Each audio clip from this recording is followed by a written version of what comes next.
Señor presidente, doctor Fernando Londoño y los miembros de la dirección del partido, doctor Héctor, Pacho, a mis compañeros precandidatos, María del Rosario, el doctor Carlos Holmes, Iván Duque, a doña Palomita, que debería estar acá arriba, a esos precandidatos que todavía no lo son, pero que deberían estar acá también, pero se los han impedido, Luis Alfredo Ramos y Oscar Iván Zuluaga. Nuestro afecto, nuestro respeto deberían estar acá compartiendo con ustedes. A todos ellos, mi respeto y mi compromiso desde ya de que esta contienda será una hecha con lealtad, con compañerismo y teniendo perfectamente claro que aquí no hay enemigos, que aquí necesitamos la unión de todos para enfrentar unos contradictores, esos sí, muy difíciles y muy complicados que están afuera. Yo creo que para ganar necesitamos, para empezar, eso. Unión. Aquí vamos a tener que hacer una campaña entre nosotros, sin zancadillas, sin ataques personales, con el debate de cuáles son las mejores ideas que le sirven al centro democrático y al país. Y después, necesitamos, después de la unión, necesitamos equipo. Este no puede ser el triunfo personal de un precandidato y de sus ambiciones personales. Tiene que ser la tarea mancomunada de un grupo humano, de un equipo integrado por todos, cada uno aportando lo mejor de sí, las ideas y los talentos, y con el apoyo de todos los miembros del Centro Democrático. Segundo. Tercero, no va a ser posible el triunfo sin una gran alianza republicana. Tenemos que empezar aquí, nosotros por la unión y por el equipo, pero extendernos más allá a todos aquellos que comparten nuestra visión del país y nuestra necesidad de cambiar un rumbo por un gobierno que nos acerca al precipicio a pasos agigantados.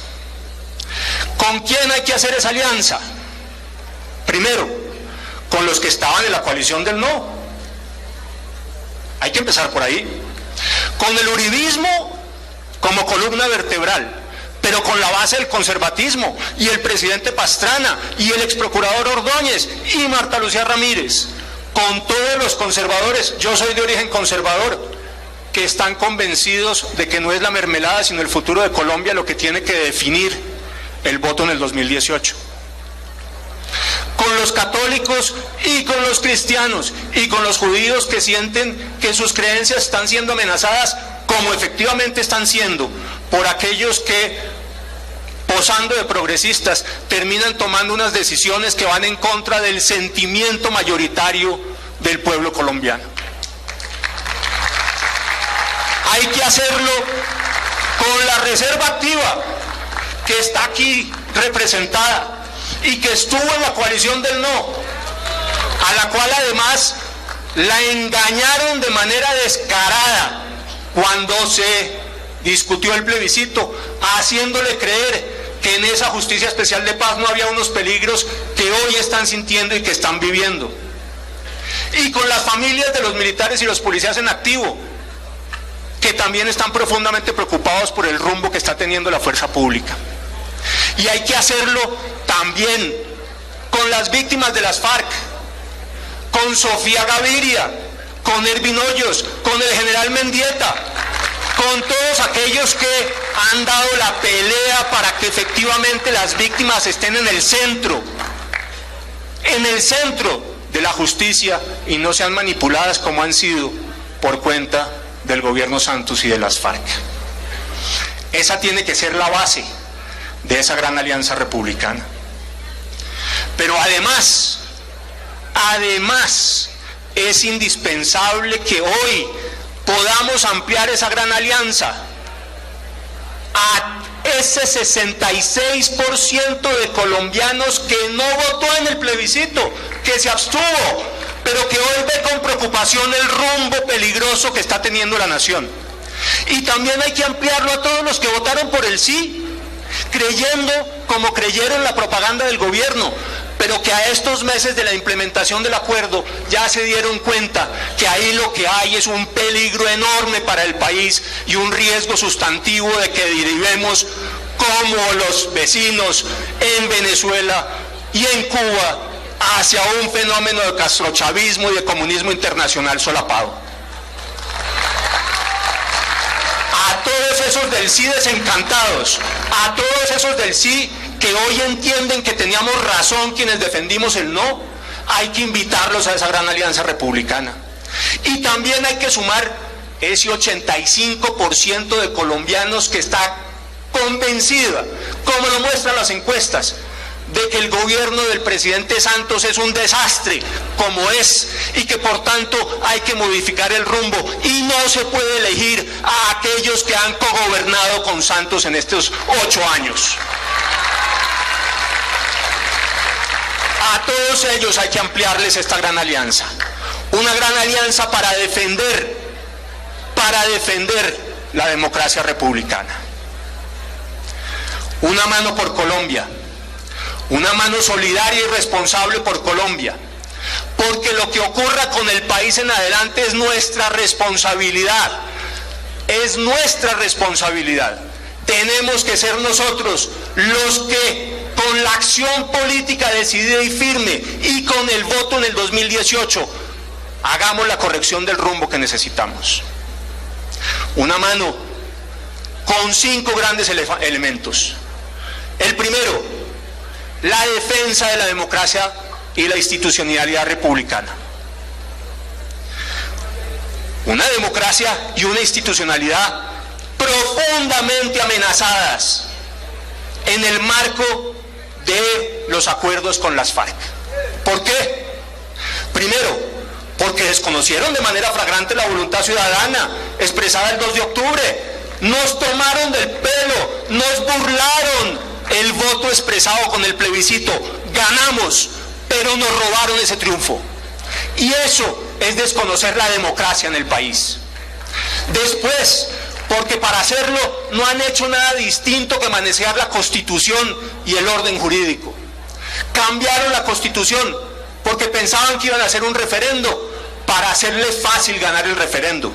Cuando se dieron cuenta que el referendo no servía, cambiaron la Constitución y cambiaron las leyes para hacer un plebiscito. Pero el plebiscito tenía unas mayorías que no les servían. Y entonces modificaron el umbral para un 13%, porque tenían que ganar como fuera ese plebiscito. Y mientras tanto habían modificado no una, sino 2 veces la Constitución para hacer un sistema de justicia que satisfaciera a las FARC. Y si eso no les bastó, después de que perdieron el plebiscito, se dieron el lujo de desconocerlo y nos llevaron por vía de la aprobación de una Corte Constitucional que debería sentir vergüenza de desconocer sus propios fallos en apenas unas semanas, a decir que el plebiscito no servía y que había que llevar el acuerdo como lo llevaron a la Constitución Nacional. Pues bien, el acuerdo hoy está en la Constitución y los señores de las FARC y los delegados del gobierno fueron los constituyentes. Si eso no es manoseo de la Constitución, díganme ustedes qué es manosear la Constitución y qué es desconocer el Estado de Derecho. Pero además, si eso no bastara,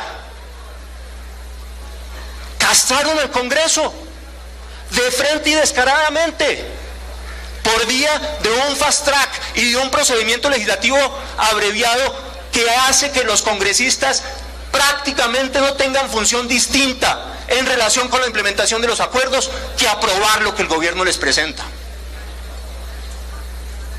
Y además, como si eso no bastara, también hipertrofiaron al presidente.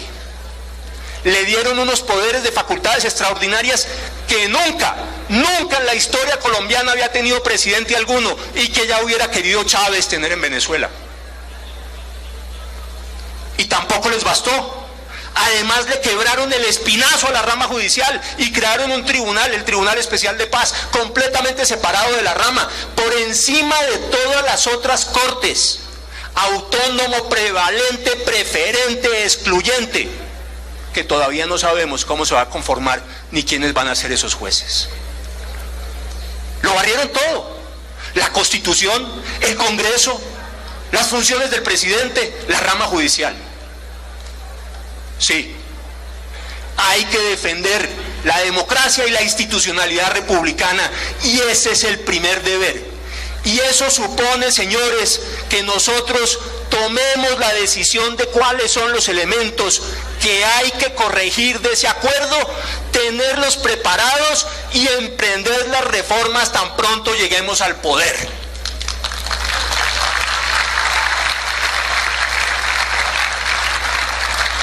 Yo, sin embargo, digo que hay que hacer algunas cosas antes. Una, hay que exigirle a las FARC que entreguen todas las armas ya. Están escondiendo muchas. Dos, hay que exigirle a las FARC que concentren todos los milicianos ya. No es posible que los milicianos no estén concentrados. Tres, hay que exigirle a las FARC que entreguen todos sus bienes y todos sus dineros para reparar a las víctimas y no los escondan para hacer política. Y cuatro, hay que exigirle a las FARC ya que nos digan dónde están los secuestrados que tenían en sus manos y cuyo paradero hoy no conocemos. Y finalmente, hay que pedirle a las FARC y hay que pedírselo ya, de inmediato y sin más,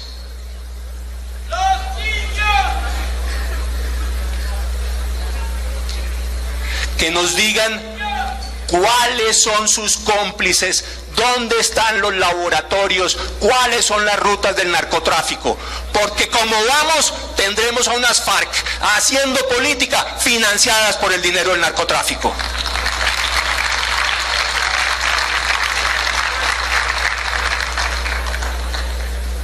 Y sí, les vamos a garantizar su vida, y sí, les vamos a garantizar su integridad física, y sí, hasta los vamos a dejar hacer política, pero sin las ventajas inaceptables que se pactaron en esos acuerdos.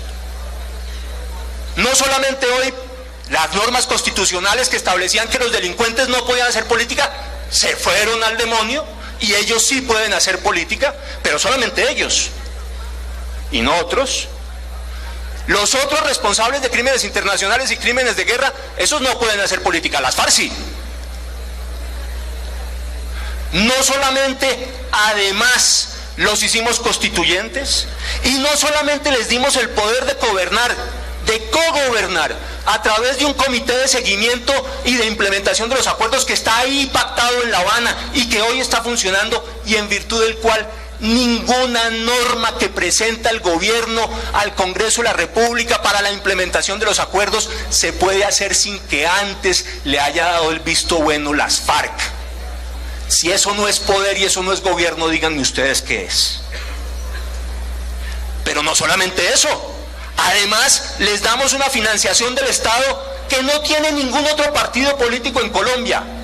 El promedio de lo que se le entrega por parte del Estado a todos los otros partidos, más un 5% adicional, más un 5% adicional, que hace que al final ningún partido político en Colombia tenga, ni uno solo, lo que tienen las FARC como financiación por parte del Estado.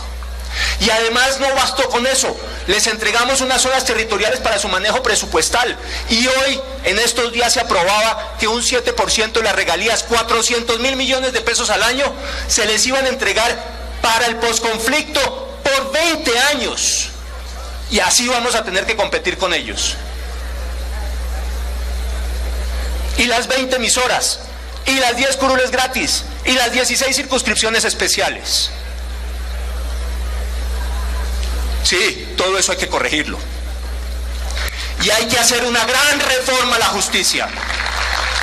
Una reforma a fondo y fundamental a la justicia, que dé garantía y estabilidad jurídica, que haga a las Cortes responsables fiscalmente de sus fallos, que evite el clientelismo, que le quite las funciones electorales a las cortes,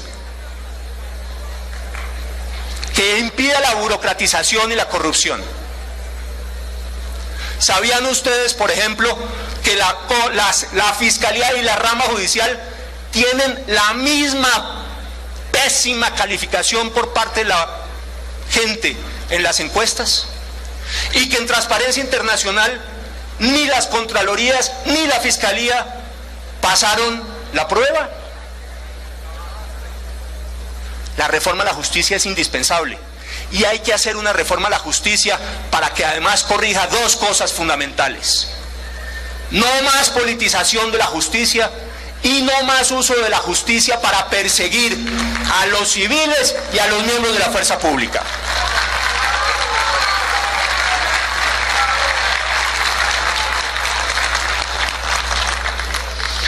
Segundo tema, la lucha contra la corrupción. Acaba de salir hace pocos días el informe de Transparencia Internacional, que es el organismo internacional encargado de evaluar la conducta en materia de lucha contra la corrupción contra los países. 167 entidades del Estado evaluadas. Ni una sola quedó en el nivel bajo. Todas están por encima, de moderado a alto a muy alto. Todas las instituciones evaluadas por Transparencia Internacional. Ojo, entre el 2010 y el último año de la evaluación, perdimos 12 puestos en la calificación de Transparencia Internacional. Si no hacemos la gran lucha contra la corrupción, señores, estamos perdidos, porque no hay esfuerzo financiero ni tributario que valga, porque eso solamente significa meterle la mano en el bolsillo a los colombianos para que unos corruptos después conviertan esa plata en su plata de bolsillo. Tercer tema. Aló, un temita administrativo. Yo creo que ¿por qué no paramos la distribución de que tienen ahí un sanduchito, un perrito o algo? ¿Por qué no paran eso hasta que terminen los candidatos? Para no, que tenemos que concentrarnos a escuchar a los candidatos. Tercer tema.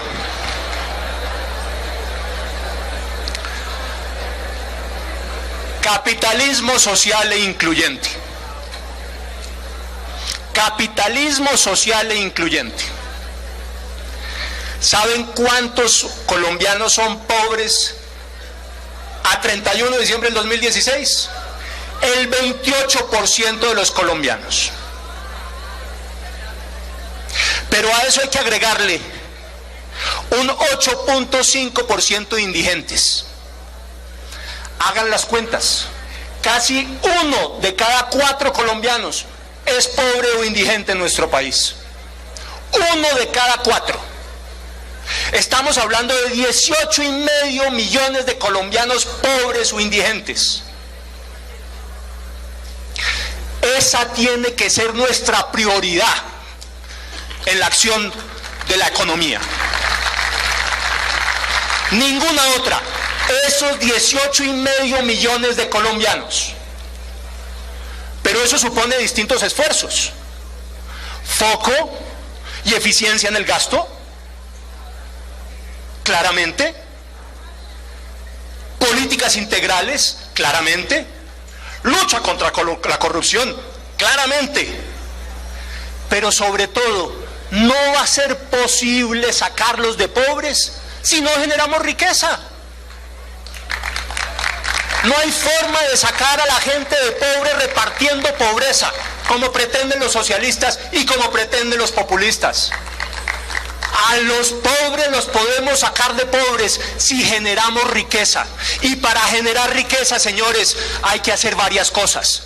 1, hay que disminuir los impuestos. La tasa tributaria en Colombia es excesivamente alta en comparación con América Latina y con el resto del mundo.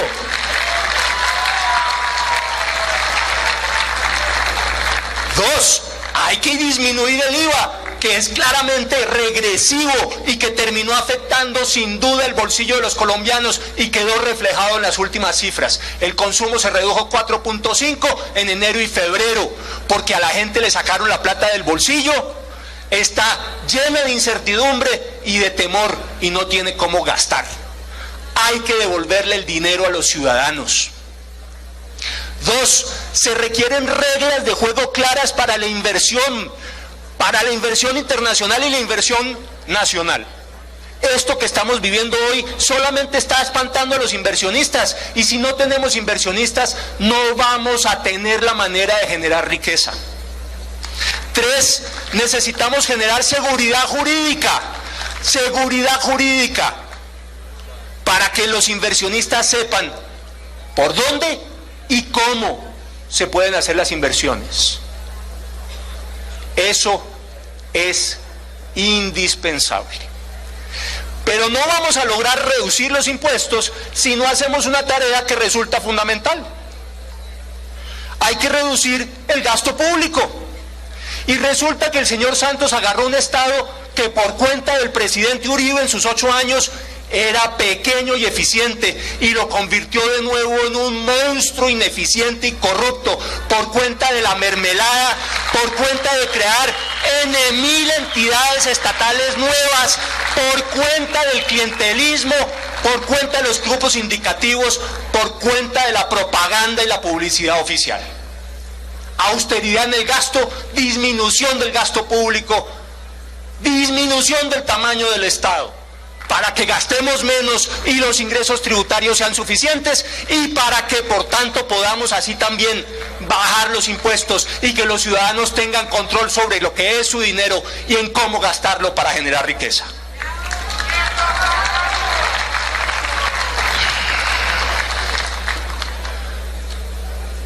Ahora, capitalismo social incluyente necesita al menos 2 cosas también.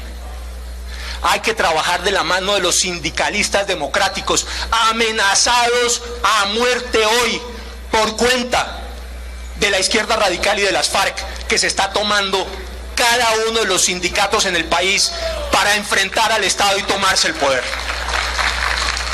Al sindicalista democrático hay que protegerlo, hay que cuidarlo, hay que formarlo, y hay que trabajar de manera coordinada entre la empresa privada y el sindicalismo democrático.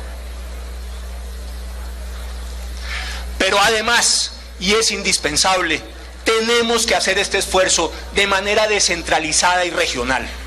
Santos, lo único que se hace es mirarse con parsimonia y con pereza su blanco estómago bogotano.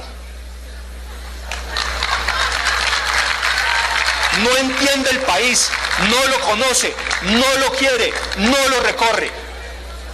Hay que trabajar en las regiones.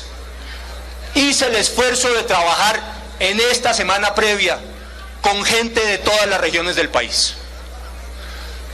2 temas salieron permanentemente en todas mis conversaciones con la gente de las regiones. Todos quieren luchar contra la pobreza, porque entienden que en sus regiones la pobreza es tal que es indispensable un trabajo fundamental para resolver esos problemas, y seguridad. Sobre el tema de seguridad volveré. Pero hay otros temas regionales que son fundamentales. En la costa atlántica, aprovechar la energía solar y el descubrimiento de gas, las capacidades en logística y el desarrollo del turismo. Eso fue después o antes de los minutos adicionales. Hombre, lo que pasa es que esta convención está equivocada de moderador, porque a mí me es muy difícil cortar a los oradores, se tienen que autocortar. Doctor Rafa, unos minuticos por favor, y se los dan a los demás. Muchas gracias. En la costa atlántica, entonces, esos grandes temas. En el Valle del Cauca, la ampliación de la carretera Buenaventura, los clústeres entre agricultores, agroindustria, campesinos, básicamente hortifrutícolas. la caña de azúcar, la energía solar. En los Santanderes, la enorme preocupación por la frontera, la recuperación de la minería. En los llanos y en la Orinoquía colombiana, la agroindustria, el turismo. En todas las zonas de frontera, la lucha a muerte contra la minería ilícita, contra el narcotráfico y el mar de coca, y la lucha por la seguridad. En Antioquia, que las carreteras se integren como se tienen que integrar a los proyectos productivos. Y los temas de educación. Rápidamente, sobre educación y salud, lo siguiente. No basta con incrementar el gasto en educación. Necesitamos sobre todo calidad en la educación, que es muy mala,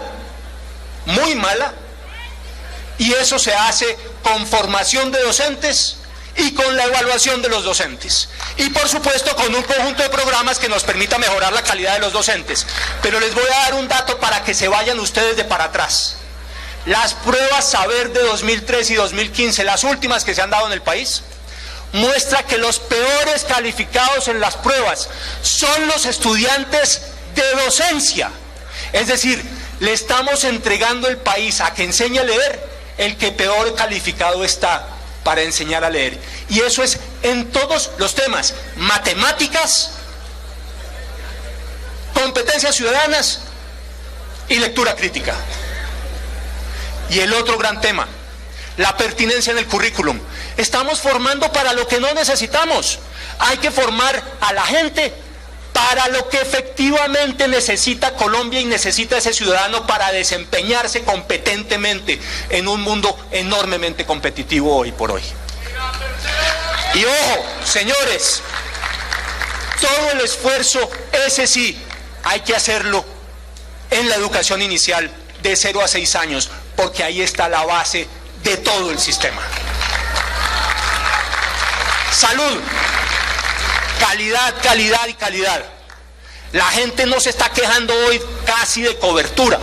Se queja de que el servicio es muy malo y que además es muy lento y muy ineficiente. Hay que evitar la integración vertical, sanear las finanzas de las EPS y darle un conjunto de estímulos al sistema para que vuelva a recuperar la confianza que necesita. A las mujeres y a los niños, todo el esfuerzo y todo el reconocimiento. No hay Colombia sin mujeres y no hay Colombia ni futuro de Colombia sin nuestros niños. Ojo con el microtráfico y la drogadicción, y ojo con el maltrato a las mujeres. Inaceptable, y hay que combatirlos a muerte. Y un dato, la pobreza, que es enorme y de la que ya hablé, está básicamente concentrada en las mujeres y en los sectores rurales. Y por tanto, hay que darle a los campesinos, a los ganaderos, a los agricultores colombianos la seguridad que necesitan. Mis dos temas que no voy a poder desarrollar, desafortunadamente. Primero decía, y repito, la defensa de la democracia y la institucionalidad republicana. Segundo, el capitalismo social incluyente. Tercero, la lucha contra la corrupción. Cuarto, los valores de familia y la protección de la vida. Nada de progresismos en estos temas. Esta es la convicción de la mayoría. Respetamos a quienes piensen distinto, pero vamos a defender la vida y los valores de familia.